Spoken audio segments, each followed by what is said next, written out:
but now he is going to be getting, his Nexus is going to be getting blown away from tanks. So Stork, I said he had the lead if he could maintain his bases, but he can't lose this natural expansion. So now he's going to be being over a dropship or a shuttle, which probably will have this will be Zealot bombs. He's going to be dropping the Zealots and trying to get the tanks to splash damage themselves, but the Vulture goes down. I mean, the Zealot goes down, and he loses the, oh wow, loses the shuttle. Very careless of Stork. Loses the shuttle to the one and only missile turret in the middle of the base, just sitting there astray. So, and he loses the natural expansion. So Stork is finding himself in a not looking too good at all, while FOrGG is throwing up another expansion. So the table has turned. Stork probably a little greedy, trying to get that third expansion so early, and it really did cost him because he can't maintain it.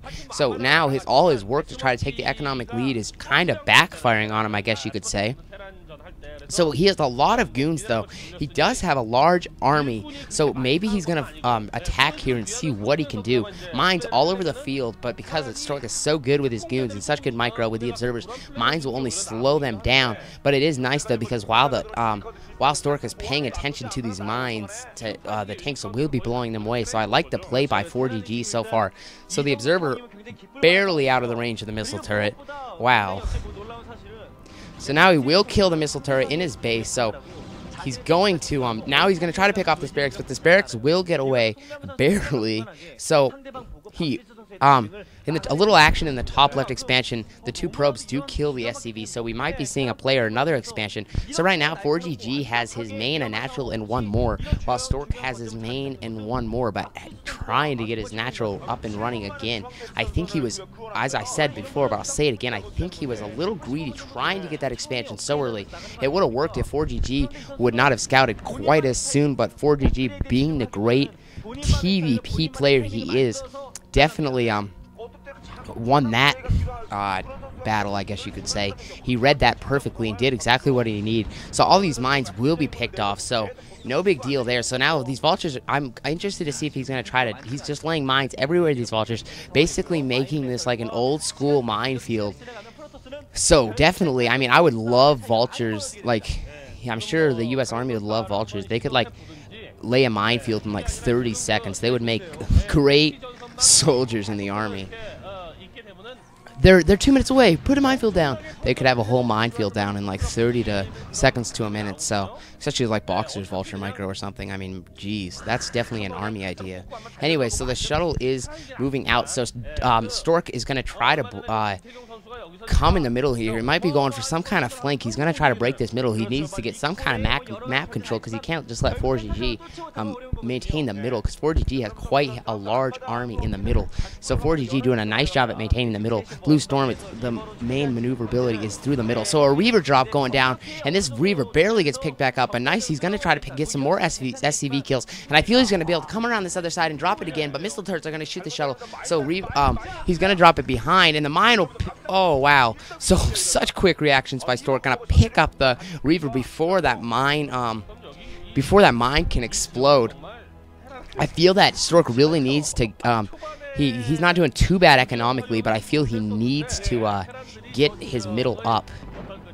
I mean, he needs to not get the middle up, sorry. He needs to break the middle contain a little bit and try to do some damage to it. But it's hard to break that because the Terran ball, when they put up a contain, is so strong. So now that one Reaver is going to kill a scouting SCV that was actually putting up missile turrets. So missile turrets are getting canceled all over the map. So Stork has a large, well-balanced army of Zealots and Dragoons. And pretty soon, we're going to see what kind of late-game build Stork will be moving into. So he is going to be moving in, and these tanks are going to be completely owned. So he's going to run the tanks. He's going to run the Zealots in first and draw the fire. So those tanks are going to go. Those tanks are going to lose. But now there's more tanks and more tanks. So if Stork could have some kind of storm, he'd be doing a lot job. But while he's doing this, he's doing a Reaver drop. So he's going to get about 7 to 9 SCV kills, I'd say. Definitely more closer to 9. But this one Vulture is having at this Reaver. But that's going to kill that. And now he's going to kill these other 2 SCVs chilling around. So Stork showing why he's a strong Protoss player, multitasking like I've never seen. That was quite impressive play there.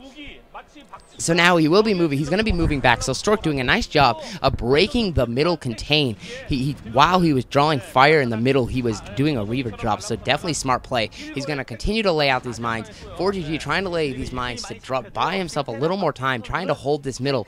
He's trying very hard to hold this middle. If Stork would have some storms, I feel that he would be able to break this middle very easy. But he definitely, now he's throwing up another forge. So throwing up a forge. So we're going to shortly see that what kind of late game tech build he will go into.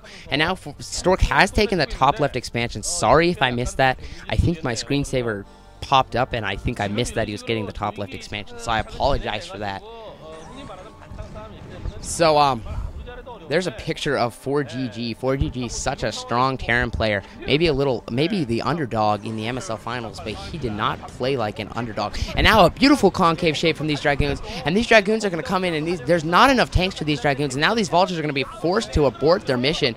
Vultures are not too strong against Goons, so they were going to be forced to. Stork's going to push back. There's just a lot of mines being laid around everywhere. I feel that Stork could have pushed in, but he probably doesn't want to be too careless with his units. There's not that many tanks. I feel that he could have broke the middle right there, but instead he's going to be moving around, so Stork is up to something on his own. So now FOrGG will be taking the middle, and he will not only be taking his ramp, he will now be moving over to the other side of the ramp. So Stork will be moving in again. He's going to try to take this middle once again. He's being very patient. A nice zealot bomb, drawing the mine fire while he moves in with a bunch of goons. There's the storms I'm talking about. Those are storms. Those are nice storms, and those are huge storms. So nice, a little mist storm there, but I feel if he could land another storm, he could break this middle and definitely give himself the upper level and take the lead here.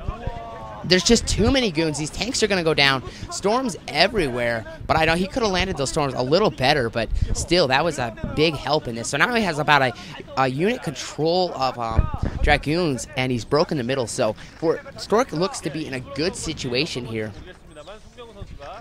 So now these tanks, more tanks coming in. So FOrGG is doing all he can to maintain this middle. He knows he needs to maintain that if he wants to win this game. So lots of Dragoons. Stork so far doing a decent job at keeping FOrGG's tank count decently low. He's been storming them while picking them off with Dragoons. So very nice play. So we are seeing a fleet beacon. So we are going to be seeing carriers. Carrier alert. This is going to be fun to watch. Carriers, carriers, carriers. Yes, we are seeing carriers. And I don't know why I'm getting so excited. It's been a while since I've commentated a game that's actually went carriers, so maybe that's why I'm jumping all over the place or whatever. So that's why I felt he got the 3 expansions early, so he could get the early gas and stuff, so he could have enough what it takes to get these carriers up and running. FOrGG, I don't know where his scans have been, but he needs to scout this. Stork is moving in again. There's just too many Dragoons. Nice concave shape. Vultures are not going to be able to do much. Laying mines everywhere, but there's more tanks coming in, so Stork will be forced to push back again. So all-out war going on in the middle for about the last 6 minutes so far. So Stork playing this very patiently, trying to keep pressure on. He's probably thinking that if he can keep the pressure on FOrGG, then his carriers will go undetected, or maybe not undetected, because I'm sure FOrGG will scan it, but they will definitely be stronger, because if you have a ground force for a Protoss, if Protoss has a ground force while they have carriers, they're so unbeatable. So FOrGG needs to do some kind of harassment to Stork's bases. Stork is up 1 in the expansions, but now FOrGG is throwing up another expansion in the bottom right.